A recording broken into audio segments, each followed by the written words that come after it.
दीवाना दिल कर गइलू, तोहरा देके चल गइलू। हो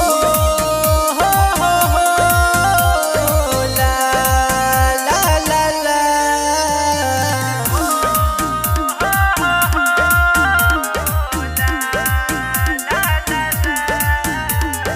देखल सपना टूट गइल, प्यारा ही हमसे रूठ गइल, प्यारा ही हमसे रूठ गइल। देखल सपना टूट गइल, प्यारा ही हमसे रूठ गइल।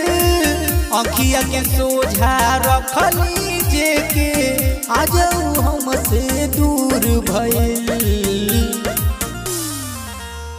दीवाना दिल कर गइलू, जहरा देके चल गइलू। दीवाना दिल कर गइलू, जहरा देके चल गइलू।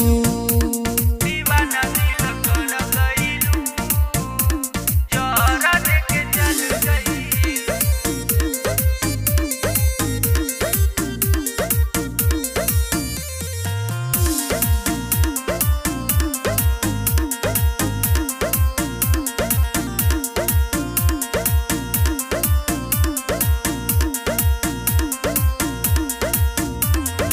लोग के कुछ ना बुझाई हो, जे कैले बा दुखाई हो।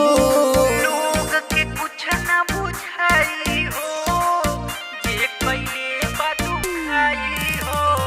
लोग के कुछ ना बुझाई हो, जे कैले बा दुखाई हो। प्यार के मतलब ओकरा से पूछा, जेकरा होला जुदाई हो। दीवाना दिल कर गइलू, जहरा देके चल गइलू।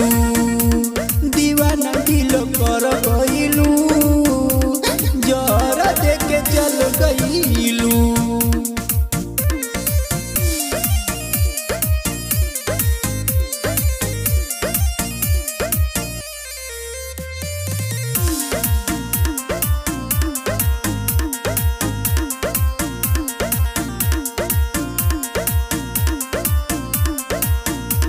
तोहरा देके चल गइलू।